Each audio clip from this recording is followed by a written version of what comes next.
우리 주 예수 그리스도의 아버지가 되시며 우리의 아버지가 되신 하나님, 하나님의 사랑하심을 잊고 하나님 품 안에 생명으로 사는 존귀한 백성들이 우리 하나님 아버지께 경배와 감사와 찬양을 드리려고 우리의 자녀들과 주님의 이름으로 여기 함께 서 있습니다.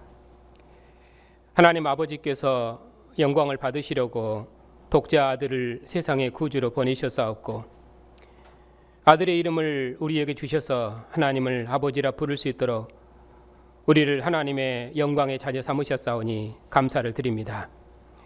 오늘 또 교회가 드리는 예배를 통해서 하나님께서 세세무궁토록 존귀와 찬양과 영광을 받으시옵소서. 예수님의 이름으로 감사하며 기도하옵나이다. 아멘. 하나님의 말씀은 요한복음 6장입니다.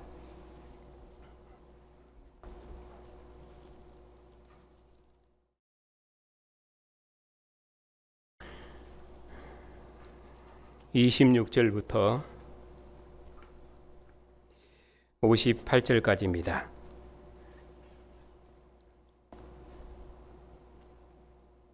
(59절까지) 읽겠습니다.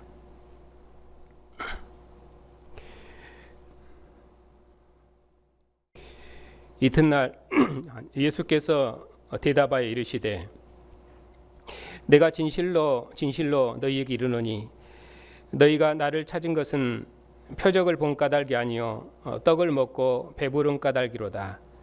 썩을 양식을 위하여 일하지 말고 영생하도록 있는 양식을 위하여 하라. 이 양식은 인자가 너희에게 주리니 인자는 아버지 하나님께서 인치신 자니라. 앉으십시오.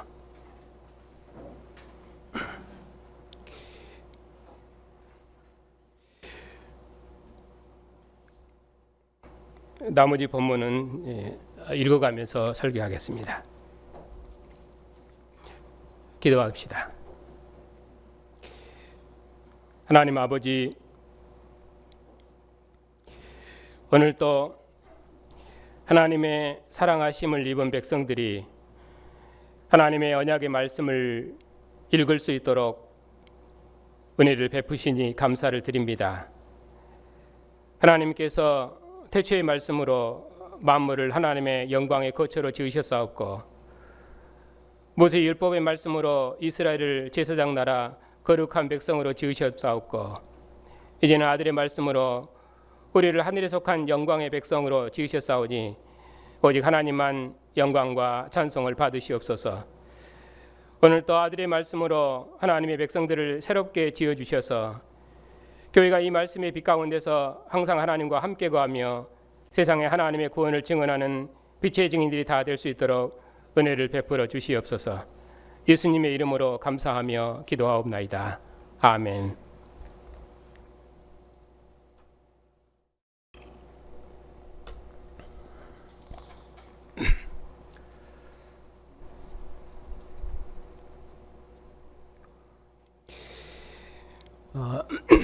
지난 시간에는 요한복음 6장 전체를 개요를 설교를 했습니다.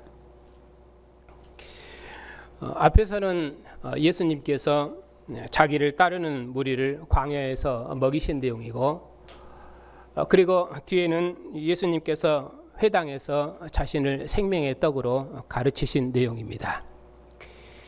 그리고 가운데에서는 그 주님께서 제자들을 친히 찾아오셔서 그들이 가려던 곳까지 평안히 인도하신 내용이었습니다. 그러면은 6장의 내용을 어떻게 정리할 수 있겠습니까?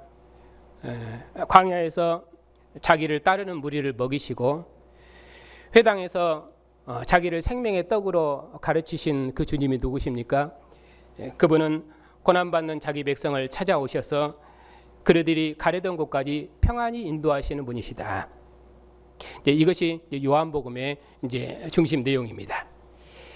오늘은 요한복음 6장의 중심 내용입니다. 오늘은 예수님께서 가버나움 회당에서 가르치신 내용을 중심으로 해서 조금 더 자세히 말씀드리겠습니다. 먼저 상응하는 구약 본문을 한 곳 읽겠습니다. 출애굽기 16장입니다.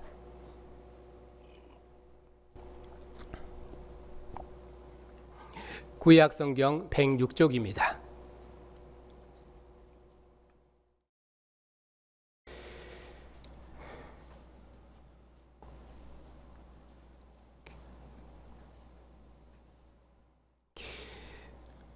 그때 여호와께서 모세에게 이르시되 보라 내가 너희를 위하여 하늘에서 양식을 비같이 내리리니 백성이 나가서 일용할 것을 날마다 거둘 것이라. 이같이 하여 그들이 내 율법을 준행하나 아니하나 내가 시험하리라. 여섯째 날에는 그들이 그 거둔 것을 준비할지니 날마다 거두던 것에 갑절이 되리라. 모세와 아론이 온 이스라엘 자손에게 이르되 저녁이 되면 너희가 여호와께서 너희를 애굽 땅에서 인도하여 내셨음을 알 것이니라. 출애굽기 16장은 홍해에서 구원받은 이스라엘 백성들이 광야에서 먹을 것이 없을 때 원망하고 있을 때 여호와께서 이스라엘 백성들을 위해서 하늘의 양식으로 자기 백성을 먹이신 내용입니다. 요한복음 말씀도 이 말씀과 유비됩니다. 예수님께서 광야에서 5천 명을 먹이시니 많은 사람들이 따라왔습니다. 예수님께서 자기를 따르는 무리에게 자신을 영생하는 양식으로 증언하시고 내가 줄 떡은 곧 세상을 위한 내 살이라 그처럼 말씀하셨습니다. 조상들은 광야에서 만나를 먹어서도 죽었지만은 나를 먹는 자는 영원히 죽지 아니하리라 그렇게 말씀하시므로 자신을 영생하는 양식으로 증언하셨는데 오늘은 그 영생하는 양식이 무엇인지 그것에 대해서 말씀드리겠습니다.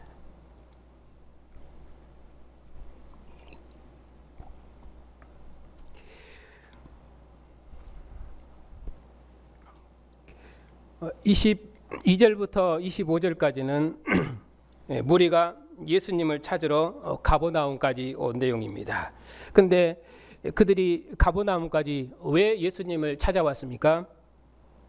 26절에 보니까 그들은 광야에서 보리떡 5개와 물고기 2마리로 5천 명을 먹이신 주님을 보고 이는 참으로 세상에 오실 그 선지자라 하면서 임금사무를 했던 자들입니다.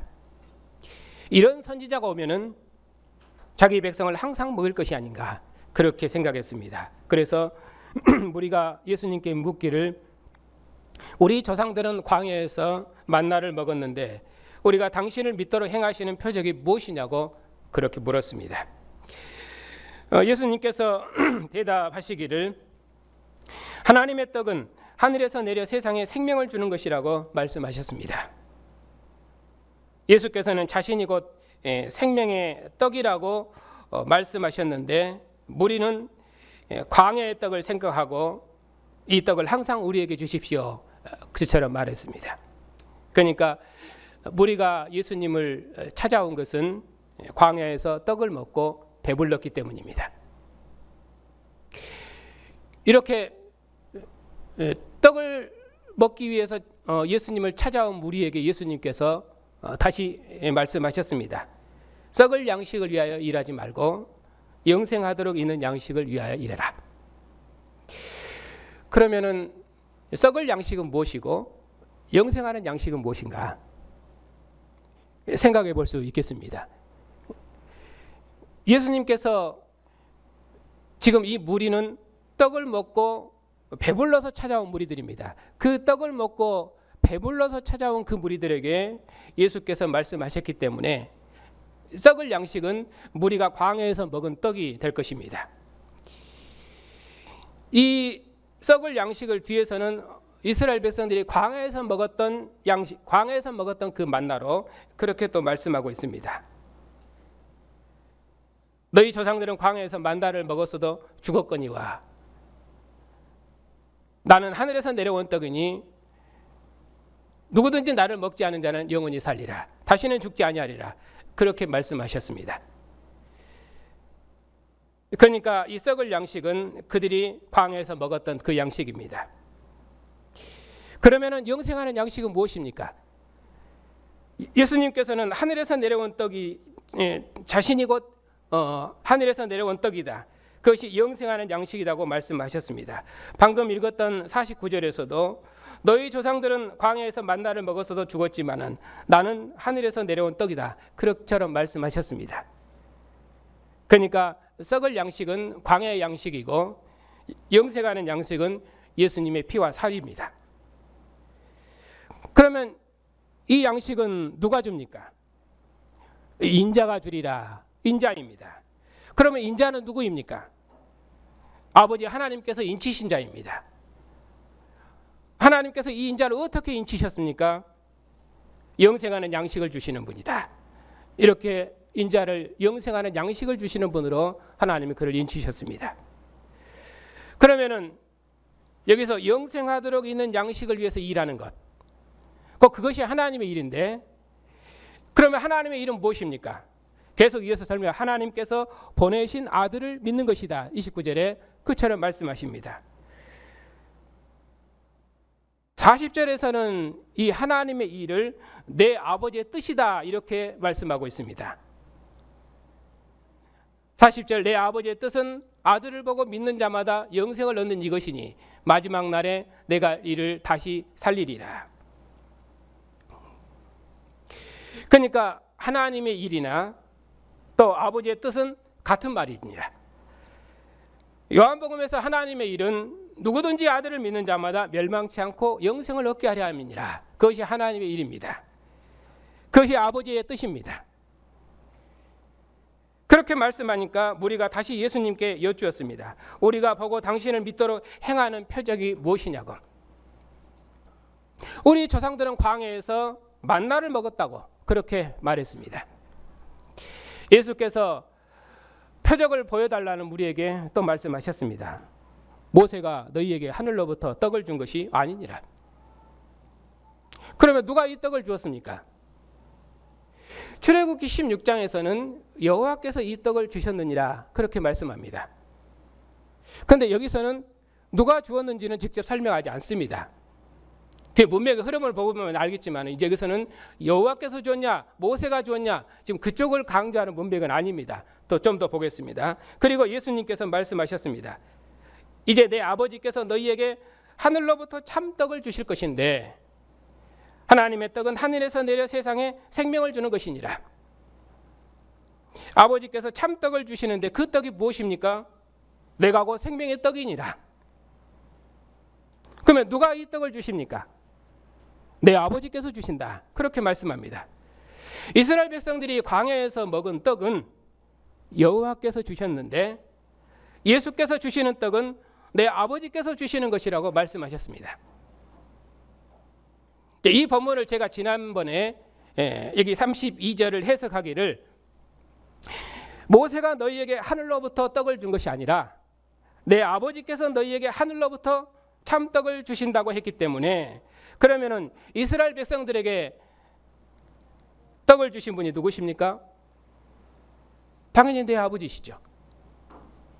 그러면 여기 내 아버지는 누굽니까? 예수 그리스도의 아버지시죠. 출애굽기에서는 이스라엘 백성들에게 떡을 주신 분을 누구라고 말씀합니까? 여호와라고 말씀합니다. 그런데 예수님께서는 이스라엘 백성들에게 떡을 주신 분이 내 아버지라고 말씀하십니다. 그러면은 이스라엘 백성들에게 떡을 주신 여호와를 예수님께서는 내 아버지라고 말씀하시기 때문에 여호와가 예수 그리스도의 아버지 아닌가? 이런 식이 성립되죠. 그런데 그렇게 해서는 안 된다고 말입니다. 그것이 소위 말하면은 양태론이라 그런 말입니다. 왜냐하면 성경은 하나님의 존재를 정의하려는 것이 아니라 다시 말해서 여호와께서 누구시며 내 아버지는 누구신가? 그 관계를 존재적으로 정의하려는 것이 아니라 여호와로서 이스라엘 백성들에게 광야에서 떡을 주신 하나님과 예수 그리스도의 아버지로서 아들을 영생왕을 떡으로 보내신 하나님을 증거하려는 것이지 여호와와 예수 그리스도의 아버지가 어떤 관계인가 그 관계의 존재를 정의하려는 것이 아니다.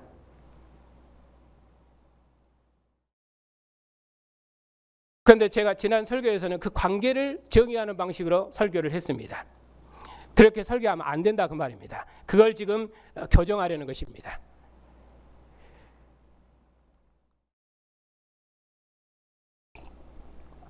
자, 29절에 예수께서 대답하여 이르시되, 자, 하나님께서 보내신 아들을 믿는 것이 하나님의 일이다, 그렇게 말씀하셨습니다. 그러니까 무리가 묻기를, 그러면 당신이 하나님이 보내신 자라면 우리에게 표적을 보여줘야 될 것이 아니냐, 그러면서 출애굽기 16장을 인용해서 여쭌 것입니다. 기록된 바 하늘에서 그들에게 떡을 주어 먹게 하였다 함과 같이, 누가 주었다는 말입니까? 출애굽기에서는 여호와께서 주셨다고 말했는데 이 본문에서는 직접 누가 주었는지를 말씀하고 있지 않습니다. 그런데 유추해 보건대 32절에 보면은 모세가 너희에게 하늘로부터 떡을 준 것이 아니라, 그렇게 예수님께서 대답하시죠. 그러니까 이 본맥에서는 모세가 주었다는 것으로 그렇게 볼 수 있습니다. 지금 여호와께서 주셨냐, 아니면 내 아버지께서 주셨냐, 모세가 주셨냐, 내 아버지께서 주셨냐, 지금 그걸 말하는 것이 아니라, 성경은 그 역사적으로 비교할 때도 아담과 예수님을 비교할 때도 있고 모세와 예수님을 비교할 때도 있습니다. 그건 비교의 그 내용에 따라서 달라지기 때문에 비교하는 방식이 달라지는 것입니다. 근데 여기서는 여호와와 예수님을 대비하는 것이 아니라 모세와 예수님을 대비해서 지금 설명하고 있습니다. 분명히 출애굽기에서는 여호와께서 주셨다고 말하지만은 이 본문에서는 모세가 준 떡으로 이렇게 말씀하고 있습니다. 왜냐하면 하나님께서 모세를 인도자로 세우셨거든요. 그러니까 여기서 그 무리들의 질문을 더 자세히 풀자면은, 모세는 그들에게 광야 40년 동안 60만을 먹였는데 그러면은 당신은 우리에게 무슨 표적을 보여줄 수 있느냐, 실은 그 말입니다. 그러니까 예수께서 그 물음에 대답하시기를, 모세가 너희에게 하늘로부터 준 것이 아니다 하고 여기서 문단을 끝내야 맞습니다. 왜냐하면은, 자, 그것은 모세가 너희에게 하늘로부터 준 것이 아니라 내 아버지께서 너희에게 하늘로부터 참떡을 주시는데 하나님의 떡은 하늘에서 내려 세상에 생명을 주시는 것이니라. 여기서는 떡을 준 자가 모세냐 내 아버지냐, 지금 이것을 지금 말하는 것이 아니라 모세가 준 떡은 썩어질 떡이고 내 아버지께서 주시는 떡은 참떡이다. 이 썩어질 떡과 썩지 아니할 떡, 썩어질 떡과 참떡을 지금 대조하는 것이 지금 요한복음 6장의 문맥이거든요. 그러니까 모세냐 내 아버지냐, 그것이 강조점이 아니다 그 말입니다. 그러니까 모세가 너희에게 하늘로부터 떡을 준 것이 아니다 하고 지금 끝내고 있는 것입니다. 그리고 그 떡은 광야에서 조상들이 만나를 먹었는데 그 떡을 먹은 자는 죽었지 않느냐, 나는 하늘에서 내려온 떡이니 나를 먹는 자는 영원히 살리라, 지금 이 이야기를 하고 있는 것입니다. 그렇기 때문에 모세가 광야에서 준 떡과 내 아버지께서 주신 하늘로부터 온 참떡, 지금 이것을 대조하려는 것입니다. 49절과 50절에서도 조상들이 광야에서 먹고도 죽은 만나와 먹고도 죽지 않은 하늘에서 내려온 떡을 대조하는 것이 요한복음 6장의 문맥이기 때문입니다. 그러면은 그 떡이 무엇인가? 예수께서 자기를 생명의 떡이라고 말씀하시면서 내게 오는 자는 줄이지 않고 나를 믿는 자는 영원히 목마르지 아니하리라.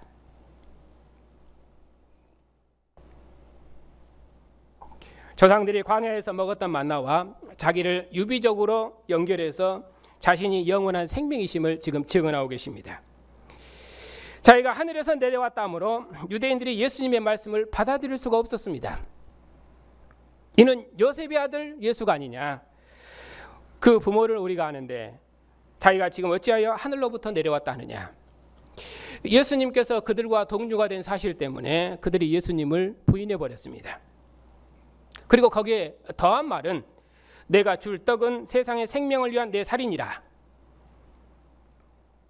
이 말을 그들은 도저히 받을 수가 없었습니다. 왜냐하면 그들의 말이, 이 사람이 능히 어찌 자기 살을 우리에게 주어 먹게 하겠느냐, 그러면서 예수께로 나오지 않았습니다. 예수님께서는 자신이 십자가에 죽으실 것을 말씀하셨는데 그들은 그 말을 알지를 못했습니다. 왜냐하면 여전히 광야의 떡, 썩어질 떡을 생각했기 때문입니다. 그러면 언제 알았습니까? 예수께서 죽은 자 가운데서 부활하신 후에 알았다. 예수께서 이 성전을 헐라 내가 3일 만에 지으리라 말씀하셨을 때 네가 어떻게 이 46년 동안 이 성전을 3일 만에 짓는다느냐. 예수께서 말씀하시기를, 요한이 그것을 해석하기를 이는 자기 성전을, 자기 육체를 두고 하신 말씀이니라. 그렇게 해석하고 있잖아요.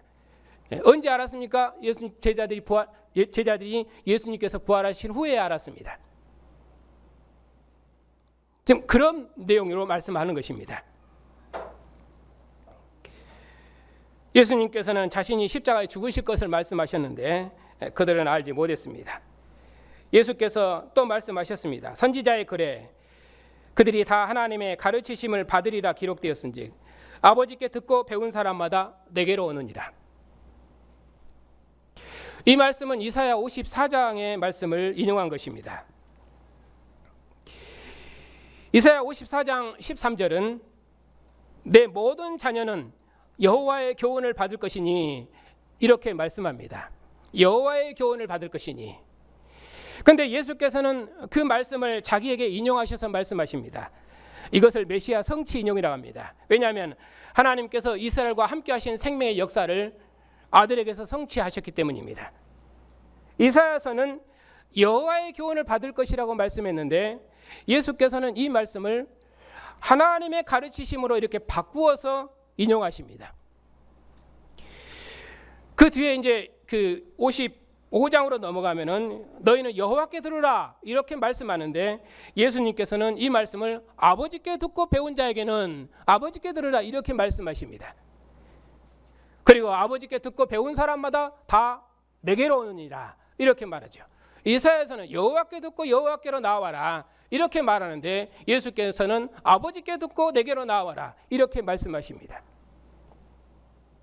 아버지께 들었으면 아버지께로 나와야 되는데 아버지께 듣고 내게로 나오라 이것이 요한복음의 표현법입니다. 왜? 요한복음은 아버지와 아들을 일치시키고 있기 때문입니다. 그러니까 예수님께서는 이 구약의 여호와를 하나님으로 또 아버지로 이렇게 바꾸고 있습니다. 심지어 아버지께 듣는 자는 내게로 오느니라 해서 아버지와 자기를 일치시키고 있습니다. 이것이 예수님께서 구약을 인용하는 방식입니다. 이런 것을 메시아 성취 인용이라고 합니다. 왜냐하면 이스라엘과 함께 하신 하나님의 구원 역사가 이제 아들 안에서 성취되었기 때문입니다. 그래서 예수님께서는 구약의 여호와 하나님을 아버지로 바꾸고 여호와께로 나와서 들으라는 말씀을 자기에게로 나와서 들으라 이렇게 바꿔서 말씀하신 것입니다. 아버지께 듣고 배운 사람은 다 내게로 온다 이렇게 말씀하시므로 예수께서는 자기에게로 나와 자기에게 가르침을 받는 것이 하나님의 가르침을 받는 것이며 아버지께 듣고 배운 사람이다 그렇게 말씀하십니다. 왜냐하면 아무도 아버지를 본 자가 없다 했는데 오직 자기만 하나님에서 온 자이고 아버지를 본 자입니다. 자신을 아버지를 본 자라고 하나님에게서 온 자라고 말씀하시므로 자기에게로 나와 자기의 말을 듣는 것이 하나님의 가르침을 받는 것이라고 그렇게 말씀하십니다. 하나님을 본 자, 아버지 품속에 계신 독생하신 하나님, 그분은 하나님께서 보내신 자입니다. 또 아버지께서 보내신 자입니다.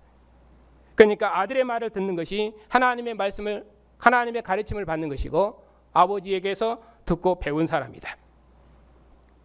그러니까 여기서도 구약의 여호와가 하나님이고 아버지시다. 그렇게 등가를 시키면 안 된다 그 말입니다. 그렇게 존재를 정의하지 말라 그 말입니다. 그렇게 존재를 정의하면은 역사의 차이가 없어져 버리죠. 자, 그러면서 자기가 주는 생명에 대해서 말씀하셨습니다. 너희 조상들은 광야에서 만나를 먹었어도 죽었거니와 나는 하늘에서 내려온 살아있는 떡이니 사람이 이 떡을 먹으면 영생하리라. 이것은 하늘에서 내려온 떡이니 조상들이 먹고도 죽은 그것과 같지 아니하여 이 떡을 먹는 자는 영원히 살리라. 예수님께서는 조상들이 광야에서 먹었던 만나와 자신이 주는 양식을 대조하시면서 자신이 세상에 생명을 주는 참떡이라고 말씀하셨습니다. 그러면은 예수님께서 주시는 양식이 무엇입니까? 내가 줄 떡은 세상의 생명을 위한 내 살이니라. 예수께서는 내가 줄 떡은 내 살이라고 그처럼 말씀하셨습니다. 내 피와 내 살을 먹어야 생명이 있을 것인데 내가 나를 보내신 아버지로 말미암아 사는 것처럼 나를 먹는 자는 나로 말미암아 살리라. 그것이 믿는 자들이 누리는 영원한 생명입니다. 여기서 먹는다는 말은 무슨 뜻입니까? 먹는다는 말은 믿는다는 말이죠. 예수께로 나아온다는 말입니다. 광야의 만나와 자기를 유비적으로 지금 설명하는 방식입니다. 나는 곧 생명의 떡이니 내게 오는 자는 결코 줄이지 아니할 터요 나를 믿는 자는 영원히 목마르지 아니하리라. 내게 온다는 말이나 나를 먹는다는 말이나 나를 믿는다는 말이나 나를 먹는다는 말이나 다 같은 말입니다. 그러므로 주님의 피와 살을 먹으라는 말은 그들이 그리스도와 함께 죽고 그리스도와 함께 산다는 말입니다. 자, 나를 먹는 자는 나로 말미암아 살리라. 그처럼 말씀하셨습니다. 아들의 살과 피를 먹고 마시는 자는 아들과 한 피, 한 살의 교제로 살기 때문에 아들과 함께 죽고 아들과 함께 사는 것입니다. 내가 너희 안에 너희가 내 안에 있는 것을 알게 되리라고 말씀하셨는데 그러한 관계로 살 것이라고 말씀하셨습니다. 이 모든 말씀을 예수께서 가버나움 회당에서 가르치셨습니다. 제자 중 여럿이 이 말씀을 듣고 이 말씀은 어렵도다. 누가 들을 수 있느냐 하면서 수군거렸습니다. 여기서 이 말씀이 어렵다. 그 말은 무슨 말입니까? 들을 수 없다. 받아들일 수 없다. 그 말이죠. 왜냐하면 내 피와 내 살을 먹으라 하니까. 그래서 이 사람이 어찌 자기 살을 주워 먹게 하겠느냐. 도저히 받아들일 수 없는 말입니다. 율법에도 없는 말입니다. 그래서 예수께서 제자들에게 너희도 이 말이 걸림이 되느냐. 그러면 인자가 이전 있던 곳으로 올라가는 것을 볼 것 같으면 어떻게 하겠느냐. 그때는 믿겠느냐. 예수께서 하늘에서 내려온 자, 곧 인자 외에는 하늘에 올라간 자가 없다고 말씀하셨습니다. 모세가 광야에서 뱀을 든 것 같이 인자도 들려야 하리라고 말씀하셨습니다. 이는 그를 믿는 자가 영생을 얻게 하려 함이니라. 예수께서는 나는 아버지께서 보내서 왔다고 여러 번 말씀하셨습니다. 내가 아버지께로 가면 그때는 믿겠느냐고 말씀하셨습니다.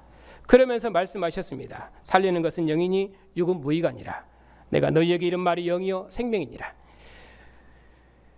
여기서 육은 모세 율법에 속한 생명이고 영은 아들에게 속한 생명입니다. 그들을 살리고 생명을 주는 것은 육이 아니고 영이요 생명이신 아들의 말씀입니다. 조상들은 광야에서 만나를 먹고도 죽었습니다. 광야의 만나는 썩을 양식이었습니다. 그러므로 육은 영원한 생명을 주지 못했습니다. 그러므로 육은 무의갑니다. 그러나 살리는 것은 영입니다. 예수께서 내가 이르는 말이 영이요 생명이라고 말씀하셨습니다. 참으로 예수님의 말씀은 영원한 생명이십니다. 예수님은 생명을 주시는 독생하신 하나님으로 오셨습니다. 그러므로 아들에게는 나오는 것이 영원한 생명을 얻는 것입니다.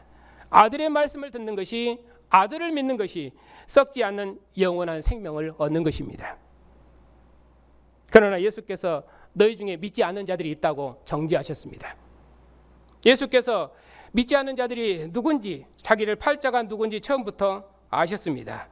그러므로 내가 전에 너희에게 이르기를 내 아버지께서 내게 오게 하여 주지 아니하시면 누구든지 내게 올 수 없다고 말씀하셨는데 그처럼 너희 중에 믿지 않는 자들이 있다라고 정죄하셨습니다.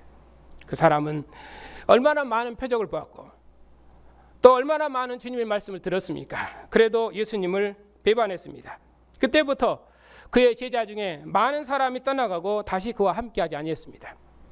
광야에서 만나를 먹었던 무리가 예수님의 말씀을 듣고 이 돈을 어렵도다 하고 다 떠나갔습니다.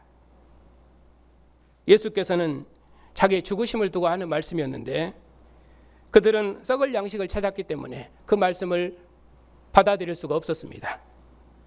결국 유다도 예수님을 배반하고 떠났습니다.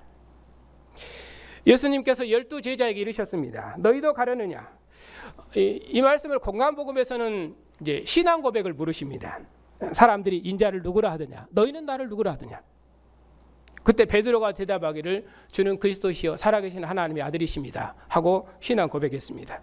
그러나 여기서는 그 신앙 고백을 한 것이 아니라 너희도 가려느냐 하고 물으신 겁니다. 요한복음은 함께 거하는 것이 영원한 생명이기 때문에 질문하는 방식이 이렇게 다릅니다. 베드로가 제자들을 대표해서 대답했습니다.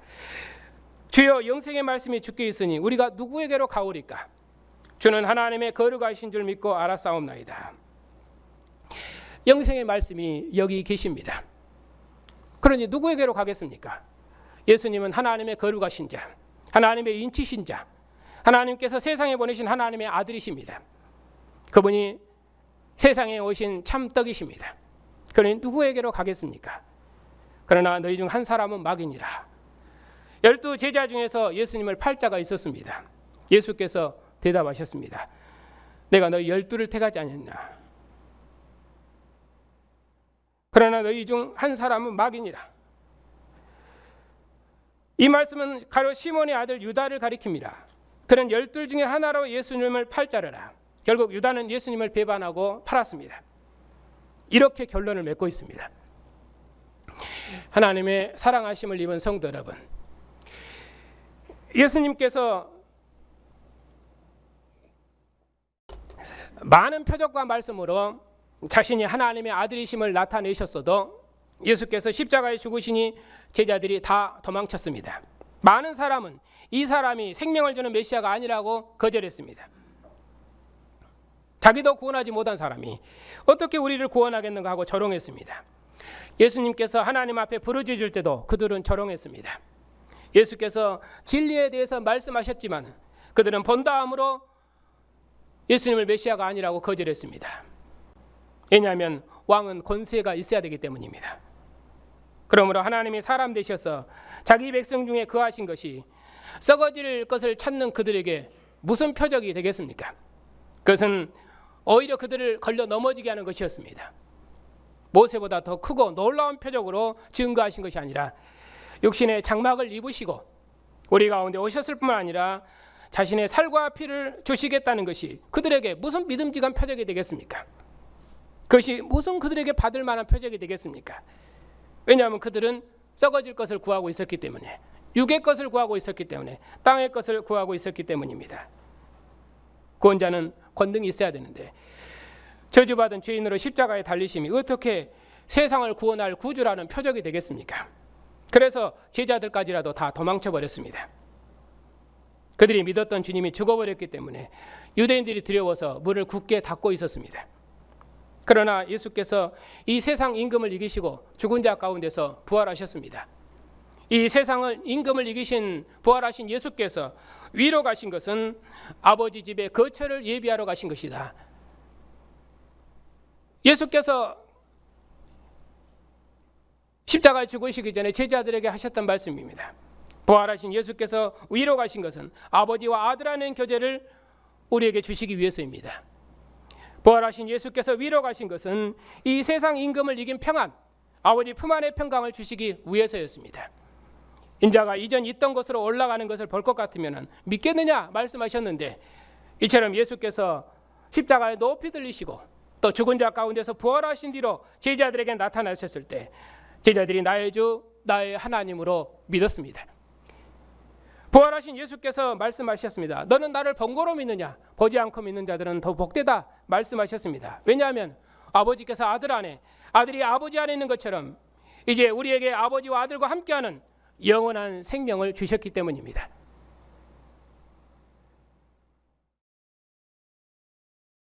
하나님의 사랑하심을 입은 성도 여러분, 하나님께서 세상을 이처럼 사랑하사 독생자를 주셨습니다. 예수께서 아들의 권능으로 표적을 행하셔서 자신이 행하시는 일은 아버지의 일이며 내 말은 아버지의 말씀이니라. 아버지께 생명이 있어서 사람을 살리는 것처럼 내게도 생명이 있어 사람을 내가 원하는 자를 살릴 것이며 아버지께 심판하는 권세가 있는 것처럼 내게도 심판하는 권세가 있느니라. 그 주님은 우리의 영원한 생명이십니다. 하나님께서 세상을 이처럼 사랑하사 독생자를 주셨습니다. 품속에 계신 독생하신 하나님이 육체를 장막 삼아 우리 가운데 오셨습니다. 하나님과 얼굴을 바라보고 함께 계셨던 분, 아버지 품속에 계신 독생하신 하나님이 육신을 장막 삼아 우리 중에 오셨습니다. 자기 백성과 함께 거하시는 독생하신 하나님으로 우리 중에 오셨습니다.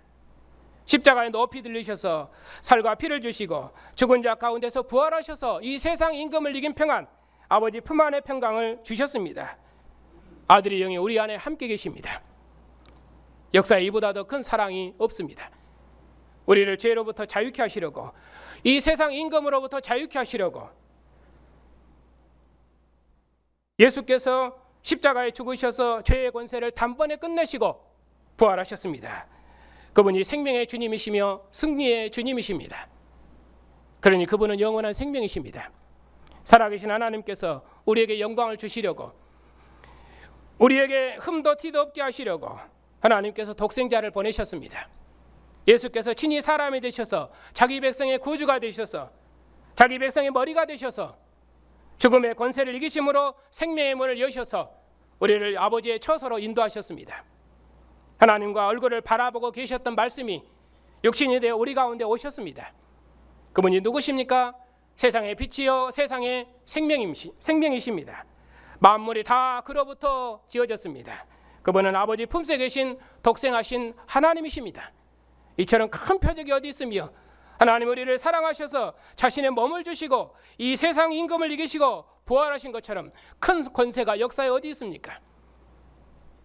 하나님의 사랑하심을 입은 성도 여러분, 예수님을 죽은 자 가운데서 살리신 분이 우리 안에 거하시는 주님의 영을 통해서 우리를 살리셨으니 주님 다시 오시도록까지 우리를 그의 영으로 날마다 새롭게 창조하실 것입니다. 하나님께서 광야에서 이스라엘 만나로 먹이셨습니다. 그러나 만나를 먹은 자는 다 죽었습니다. 하나님께서 세상을 이처럼 사랑하사 독생자를 주셨습니다. 그분이 독생하신 하나님이십니다. 말씀이 육신이 되어 우리 가운데 거하신 분이십니다. 그 주님께서 자신의 몸을 쳐서 우리에게 영원한 생명을 주셨습니다. 그러니 주님을 먹는 자는, 주님을 믿는 자는, 주님과 한 영 한 몸으로 사는 자는, 주님과 한 피로 한 생명으로 사는 자는, 주님과 함께 죽고 주님과 함께 사는 자는 영원한 생명을 누리고 살 것입니다.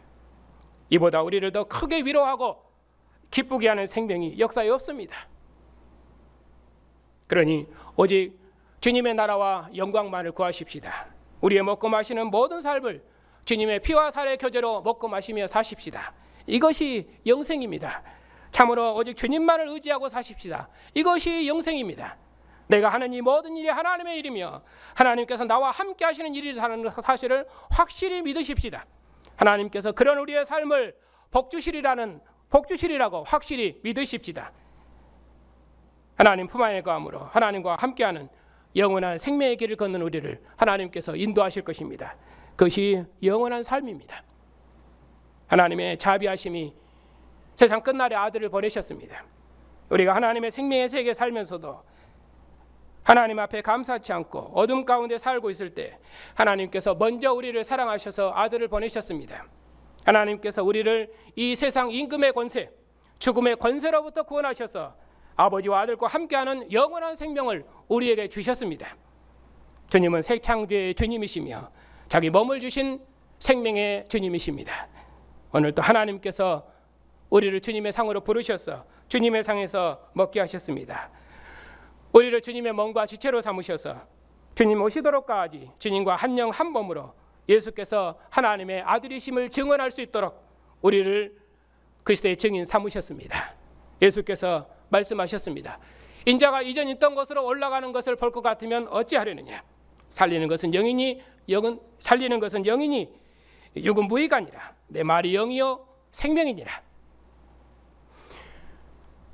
참으로 우리의 고백이 무엇입니까? 영생의 말씀이 주께 있으니 우리가 어디로 가오리까? 주님은 참으로 영원한 생명의 말씀이시며 우리 중에 오신 독생하신 하나님이십니다. 그러니 우리가 하나님을 떠나 살 방법이 없습니다. 주님의 영광의 날에 새 것으로 먹도록까지 하나님께서 우리의 모든 삶을 생명에서 생명으로, 영광에서 영광으로 인도하실 것입니다. 그러므로 우리의 모든 삶에서 오직 주 예수를 믿으십시다. 아버지께서 아들 안에 아들이 아버지 안에 있는 것 같이 우리도 다 하나가 되어 아버지와 아들 안에 있습니다. 이것이 영원한 생명입니다. 이 생명으로 사는 우리를 하나님께서 우리의 모든 필요를 공급하실 것이며 우리를 목자장으로 인도하실 것이며 우리가 주님을 대면하고 새 것으로 먹도록까지 이 세상에 표하지 못하는 평강으로 우리를 지키시고 인도하실 것입니다. 주님 오시도록까지 아버지께서 아들 안에, 아들이 아버지 안에 있는 영원한 생명과 평강으로 영생의 길을 힘있게 걸어가는 복된 백성들이 다 되시기를 주님의 이름으로 축복합니다.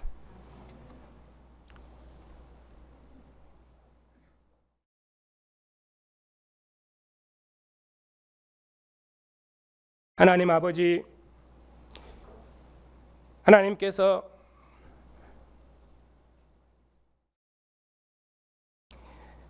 세상을 이처럼 사랑하사 독생자를 보내시고 우리에게 참 생명의 빛을 비추셔서 그리스도의 아버지를 우리의 아버지로 섬기는 하나님의 자녀 삼으셔서 하나님 품 안에 거하게 하시고 아들이 아버지로 말미암아 사는 것처럼 우리로 아들로 말미암아 살 수 있도록 복 주시고 우리를 부활하신 아들의 나라 백성 삼으셔서 아들의 나라와 영광을 위해서 우리의 모든 삶을 경영할 수 있도록 복 주셨으니 감사를 드립니다.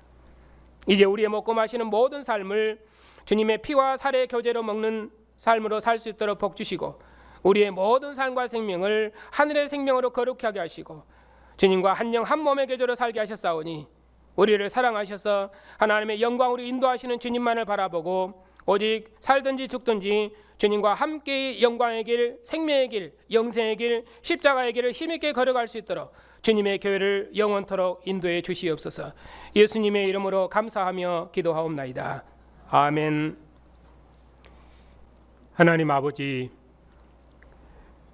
우리가 전에는 어둠 가운데 살아서 참 생명이 없었사온데 그런 우리에게 생명의 빛을 비추셔서 우리로 하나님을 알게 하시고 죽은 자 가운데서 부활하신 예수께서 하나님의 아들이심을 알고 주님과 함께 죽고 주님과 함께 사는 백성으로 우리의 생명을 새롭게 지으셨으니 감사를 드립니다.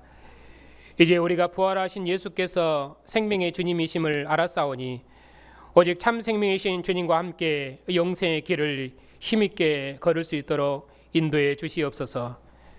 우리의 아버지가 되신 하나님, 우리의 자녀들이 언약의 부모와 함께 하나님을 예배하는 백성으로 부르셨사오니 참으로 감사를 드립니다. 우리의 자녀들이 언약의 부모의 가르침과 교회에서 배우는 하나님의 말씀을 따라서 하나님 나라의 귀한 자녀들로 자라게 하시고 우리의 자녀들이 부모의 유업을 상속하여 하나님의 영광과 기쁨이 되는 복된 자녀로 자랄 수 있도록 인도해 주시옵소서. 긍휼과 자비가 풍성하신 아버지, 여러 모랑으로 고난 중에 있는 백성들에게 긍휼을 베풀어 주시옵소서. 연세가 높아서 연약한 성도들도 있사옵고 몸의 질병으로 고통 중에 있는 백성들도 있사옵고 또 생의 여러 어려움 가운데 있는 백성들도 있사오니 저들에게 긍휼과 자비를 베풀어 주시옵소서. 우리가 비록 어려움 중에 있을지라도 우리에게 하나님과 함께하는 영원한 생명이 있사오니 주님을 대면하는 생명을 소망하며 영생의 길을 힘있게 걷게 해주시옵소서. 참으로 원하옵기는 고난 중에 있는 백성들의 선한 간구를 들으시고 한없는 긍휼을 베푸셔서 이 일로 하나님 앞에 감사하고 온 교회도 함께 감사할 수 있도록 교회의 은총을 베풀어 주시옵소서. 예수님을 만주의 주로 높이신 하나님, 하나님께서 예수님을 죽은 자 가운데서 살리셔서 모든 나라와 권세들을 통치하시는 만주의 주로 세우셨사오니 세상 나라 권세자들이 예수님을 하늘의 주로 복종하고 하나님의 공의로 통치하는 선한 왕들이 되게 해주시옵소서. 세상 나라가 우리 주와 그 그리스도의 나라가 되기까지 교회를 통해서 영광을 받으시옵고 주님 속히 오셔서 주의 나라를 만국 중에 이루시옵소서. 교회의 머리가 되신 주님, 우리 노예와 교회들을 기억하여 주시옵소서. 교회와 세상을 봉사할 수 있도록 진리를 밝히 허락하셨사오니 우리에게 주신 이 진리를 날마다 새롭게 주시옵고 교회와 세상을 봉사할 수 있도록 신실한 종들을 일으켜 주시옵고 특별히 선교사님들의 매임과 고난에 우리도 함께 참여함으로 만민을 구원하시는 하나님의 경영을 이루는 복된 교회가 되게 해 주시옵소서. 한 주간도 우리의 모든 삶을 그리스도의 은혜와 평강으로 인도해 주시옵고 우리의 증언을 듣는 모든 사람들이 부활하신 예수님을 하나님의 아들로 믿고 영원한 생명을 얻게 해 주시옵소서. 예수님의 이름으로 감사하며 기도하옵나이다. 아멘. 죽은 자 가운데서 부활하신 우리 주 예수 그리스도의 은혜와 독생자를 보내신 하나님의 사랑하심과 온 세상을 구원하시는 성령의 교통하심이 하나님의 사랑하심을 입은 주님의 백성들 위에 이제부터 영원까지 함께 하시기를 축원하옵나이다. 아멘.